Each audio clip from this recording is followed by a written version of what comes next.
राधे राधे भक्तों। हर वर्ष कार्तिक शुक्ल द्वितीया के दिन भाई दूज का पावन पर्व मनाया जाता है। इस दिन बहनें अपने भाई के मस्तक पर तिलक करके भाई की दीर्घायु और भविष्य के लिए प्रार्थना करती है। वहीं भाई भी अपनी बहन के सुख और दुख में सदैव खड़े रहने का वचन देता है। भैया दूज के दिन ही 5 दिनों तक चलने वाले दीपावली महापर्व का समापन भी हो जाता है। तो भक्तों, आइए अब सुनते हैं भाई दूज की प्रचलित लोक कथा। कहते हैं भाई दूज के दिन सभी भाई बहन को इस कथा को अवश्य सुनना चाहिए।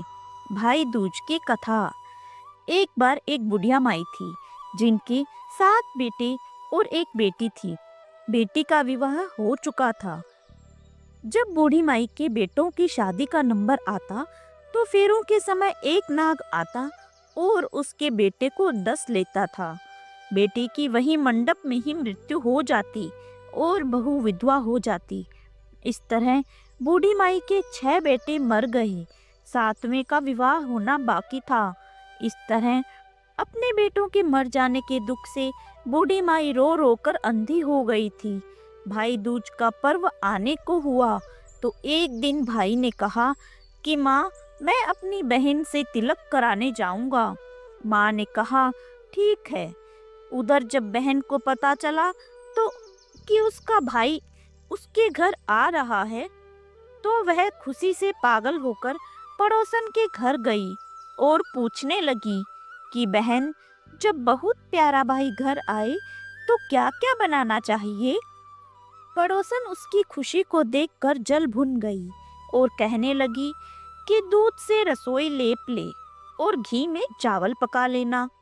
बहन ने पड़ोसन के कहे अनुसार ऐसा ही किया। उधर जब भाई बहन के घर आ रहा था तो उसे रास्ते में एक सांप मिला। सांप उसे डसने को हुआ तो भाई कहने लगा कि अरे भाई, तुम मुझे क्यों डस रहे हो। सांप बोला, मैं तुम्हारा काल हूँ और आज मुझे तुमको डसना है। भाई बोला, मेरी बहन घर पर मेरा इंतजार कर रही है। जब मैं तिलक करा के वापस लौटूंगा तब तुम मुझे डस लेना। सांप ने कहा, भला आज तक कोई अपनी मृत्यु के लिए लौट कर आया है जो तुम वापस आओगे। भाई ने कहा, अगर तुम्हें यकीन नहीं है तो तुम मेरे झोले में बैठ जाओ। जब मैं अपनी बहन से तिलक करा लूं तब तुम मुझे डस लेना। तब सांप ने ऐसा ही किया और भाई के झोले में जाकर बैठ गया। उधर भाई जब अपनी बहन के घर पहुंचा तो भाई बहन एक दूसरे से मिलकर बहुत खुश हुए। तब भाई बोला, बहन जल्दी से खाना दे दो, बड़ी जोर से भूख लगी है। अब भोली मासूम बहन भला क्या करे, ना तो दूध की रसोई सूखे और ना ही घी में चावल पके। भाई ने पूछा, बहन इतनी देर क्यों लगा रही हो, तुम क्या पका रही हो जिसमें इतना समय लग रहा है। तब बहन ने बताया कि उसने ऐसे ऐसे किया है। अपनी पड़ोसन वाली बात बहन ने अपने भाई को बता दी। तब बात सुनकर भाई बोला, अरे पगली, कहीं घी में भी चावल पकते हैं या दूध से भी कभी किसी ने रसोई लिपी है। चल गोबर से रसोई लेप और पानी में चावल पकाओ। फिर बहन ने अपने भाई के कहे अनुसार ऐसा ही किया। खाना खाकर भाई को बहुत जोर से नींद आने लगी। इतने में ही बहन के बच्चे आ गए। बोले, मामा हमारे लिए क्या लेकर आए हो। भाई बोला, अरे मैं तो कुछ भी नहीं लाया। बच्चों ने मामा का वह झोला ले लिया जिसमें सांप बैठा हुआ था। अब जब बच्चों ने जैसे ही झोला खोला तो उसमें एक सुंदर हीरे का हार निकला।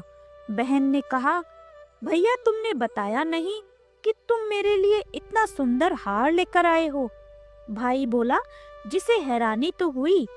तब वह कहने लगा कि अच्छा बहना, तुम्हें पसंद है तो तुम ही ले लो, मुझे भला हार का क्या करना। अगले दिन भाई बहन से बोला कि बहन, अब मुझे घर जाना है, मेरे लिए तुम खाना बनाकर रख दो। बहन ने अपने भाई के लिए लड्डू बनाकर एक डिब्बे में रखकर दे दिए। भाई कुछ दूर जाकर थक कर एक पेड़ के नीचे सो गया। उधर घर में बहन के बच्चों को जब भूख लगी तो उन्होंने माँ से कहा कि माँ खाना दे दो। माँ ने कहा खाना बनने में अभी देर है। तो बच्चे बोले कि जो तुमने मामा जी को बनाकर दिया है था वही दे दो। तब बहन बोली कि लड्डू बनाने के लिए बाजरा पिसा था, वही बचा पड़ा है, चक्की में जाकर देख लो और खा लो। जब बच्चों ने वहां जाकर देखा तो चक्की में तो बाजरे की जगह पर सांप की हड्डियां पड़ी हुई थी। यह बात उन्होंने भागकर माँ को आकर बताई तो वह बावली सी होकर बड़ी बेचैन होकर अपने भाई के पीछे भागी। रास्ते भर वह लोगों से पूछती जाती, अरे किसी ने मेरा भाई देखा है? अरे वो इधर से ही अभी गया है, क्या किसी ने मेरा भाई देखा है? तब एक ने बताया कि कोई लेटा तो है पेड़ के नीचे, जाओ देख लो, कहीं वही तो तुम्हारा भाई नहीं है। अब बहन भागी भागी पेड़ के नीचे पहुंच गई और उसने अपने भाई को नींद से उठाया और पूछा, भैया कहीं तुमने मेरे लड्डू तो नहीं खा लिए? भाई बोला, ये ले तेरे लड्डू, नहीं खाए मैंने, ले दे के लड्डू ही तो दिए थे। उसके भी पीछे पीछे आ गई। बहन बोली, भाई तुम झूठ बोल रहे हो, जरूर तुमने लड्डू खाए हैं, अब तो मैं तुम्हारे साथ चलूंगी। भाई बोला, अच्छा तू नहीं मान रही है तो चल फिर। चलते चलते रास्ते में बहन को प्यास न लगने लगी। उसने अपने भाई से कहा, भैया मुझे पानी पीना है। भाई बोला, अब मैं यहाँ तेरे लिए कहाँ से पानी लेकर आऊं? देख दूर कहीं चील उड़ रही है, चली जा, शायद वहाँ तुझे पानी मिल जाए। तब बहन वहाँ गई। पानी पीकर जब वह वापस लौट कर आई तो रास्ते में देखा एक जगह जमीन पर 6 शिलाएं गड़ी हुई हैं और एक बिना गड़ी हुई शिला रखी हुई है। उसने पास में ही एक बूढ़ी माई से पूछा कि माँ जी ये शिलाएं कैसी है? तब वह बूढ़ी माई बताने लगी कि एक बुढ़िया है, उसके 7 बेटे थे, जिसके 6 बेटे तो शादी के मंडप में ही मर चुके हैं, तो यह उनके नाम की ही शिलाएं जमीन में गड़ी हुई हैं। अब 7वें का विवाह होना बाकी है, जब उसका विवाह होगा तो वह भी मंडप में मर जाएगा, तब यह 7वीं शिला भी जमीन में गड़ जाएगी। बूढ़ी माई की यह बात सुनकर बहन समझ गई कि यह शिला किसी और की नहीं बल्कि उसके खुद के भाइयों के नाम की है। उसने बूढ़ी माई से अपने 7वें भाई को बचाने का उपाय पूछा। बूढ़ी माई ने उसे बता दिया कि वह अपने 7वें भाई को कैसे बचा सकती है। बूढ़ी माई से सारा उपाय जानकर बहन अपने बाल खुले करके पागलों की तरह से अपने भाई को गालियां देती हुई वहां से चलने लगी। भाई के पास आकर गाली देते हुए बोलने लगी कि तू जलेगा कटेगा मरेगा भाई। उसके ऐसे व्यवहार को देखकर भाई चौंक गया, लेकिन उसे कुछ भी समझ में नहीं आया। इस तरह दोनों भाई बहन माँ के घर पहुँच गए। थोड़े समय बाद जब भाई के लिए सगाई आने लगी, अब उसका विवाह तय हो गया। जब भाई को सेहरा पहनाने लगे तो बहन बोली कि अरे इसको क्यों सेहरा पहना रहे हो? सेहरा तो मैं पहनूंगी, यह तो जलेगा मरेगा। सब लोगों ने परेशान होकर सेहरा बहन को दे दिया।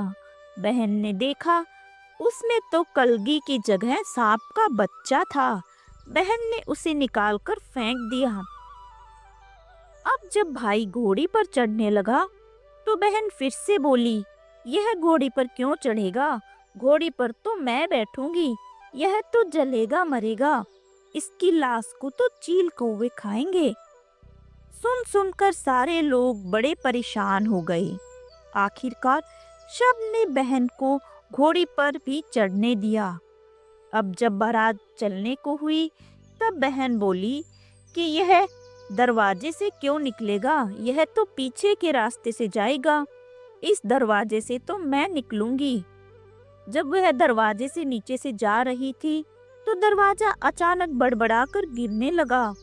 बहन ने उसे अपनी एक उंगली से उठाकर वहां पर अपनी चुनरी रख दी, जिससे दरवाजा वहीं रुक गया। यह देखकर सब लोगों को बड़ा आश्चर्य हुआ। अब रास्ते में एक जगह बारात रुकी तो भाई को एक पीपल के पेड़ के नीचे खड़ा कर दिया। बहन कहने लगी, अरे यह छांव में क्यों खड़ा होगा, यह तो धूप में खड़ा होगा, छांव में तो मैं खड़ी होंगी। जा तू धूप में खड़ा हो जा। भाई धूप में खड़ा हो गया। अब जैसे ही बहन पेड़ के नीचे खड़ी हुई, बहन के ऊपर पेड़ गिरने लगा। बहन ने एक पत्ता तोड़कर अपनी चुनरी में रख लिया और गिरता हुआ पेड़ वहीं रुक गया। अब तो सबको विश्वास हो गया, यह बावली कोई जादू टोना सीख कर आई है, जो बार बार भाई की रक्षा कर रही है। ऐसा करते करते फेरों का समय आ गया। जब दुल्हन आई तो उसने दुल्हन के कान में कहा, अब तक तो मैंने तेरे पति को बचा लिया, अब तू ही अपने पति के साथ ही अपने मरे हुए जेठ को भी बचा सकती है। फेरों के समय एक नाग आया। वह जैसे ही दूल्हे को डसने लगा, दुल्हन ने उसे एक लोटे में भर कर ऊपर से प्लेट से बंद कर दिया। थोड़ी देर बाद नागिन लहर लहर करती आ गई। दुल्हन से बोली, तू मेरा पति छोड़। दुल्हन बोली, पहले तू मेरा पति छोड़। नागिन बोली, ठीक है, जा मैंने तेरा पति छोड़ा। दुल्हन ने कहा, ऐसे नहीं, पहले 3 बार बोल। नागिन ने 3 बार बोला, फिर बोली, अच्छा ठीक है, अब तू मेरे पति को छोड़। दुल्हन बोली, एक मेरे पति से क्या होगा, हंसने बोलने के लिए जेठ भी तो चाहिए, एक जेठ भी छोड़। नागिन ने जेठ के प्राण भी दे दिए। फिर दुल्हन ने कहा, एक जेठ से लड़ाई हो गई तो एक और जेठ वो विदेश चला गया, तो तीसरा जेठ भी छोड़। इस तरह करके उसने एक एक करके अपने 6 जेठ जीवित करा लिए। उधर घर पर रो रो कर बूढ़ी माई का बुरा हाल था। वो घर पर बैठकर रोती जाती और सोचती जाती कि अब तो मेरा 7वां बेटा भी बाकी बेटों की तरह मर जाएगा। गांव वालों ने तभी उसे बताया कि उसके 7 बेटा और बहुएं भी साथ में चली आ रही है और बारात आ रही है दुल्हन को लेकर। तो बूढ़ी माई बोली, अगर यह बात सच हो तो मेरी आंखों की रोशनी वापस आ जाए और मेरे सीने से दूध की धार बह निकले। ऐसा ही हुआ। अपने 7 बेटों और बहुओं को साथ में देखकर बूढ़ी माई बहुत खुश हुई। फिर बोली, यह सब तो मेरी बावली का किया हुआ है, कहाँ है मेरी बेटी? अब साहब बहन को ढूंढने लगे तो देखा वह तो भूसे की कोठरी में सो रही थी। जब उसे पता चला कि उसका भाई सही सलामत है, यह सुनकर वह अपने घर को चलने लगी। उसके पीछे पीछे सारी लक्ष्मी भी जाने लगी। तो बूढ़ी माई ने कहा, बेटी पीछे मुड़ के तो देख, तू तो सारी लक्ष्मी ले जाएगी और तेरे भाई भाभी क्या खाएंगे? जब बहन ने पीछे मुड़कर देखा तो कहा, जो माँ ने अपने हाथों से दिया है वही मेरे साथ चल, बाद बाकी का भाई और भाभी के पास में ही रहे। इस प्रकार बहन ने अपने प्रेम, बुद्धि और साहस से अपने भाई को मृत्यु के मुख से बचा लिया। तो भक्तों, भैया दूज का यही संदेश है कि भाई बहन का बंधन स्नेह, विश्वास और रक्षा का प्रतीक है। आप सभी को भाई दूज की हार्दिक शुभकामनाएं। भक्तों, वीडियो कैसा लगा कमेंट करके जरूर बताएं। वीडियो अच्छा लगा तो वीडियो को लाइक एंड शेयर करें। ऐसे ही अन्य वीडियोस के लिए हमारे चैनल को जरूर सब्सक्राइब करें। और अगर आप हमें फेसबुक पर देख रहे हैं तो पेज को फॉलो अवश्य करें। तो मिलते हैं अगले वीडियो में। जय श्री कृष्णा। राधे राधे।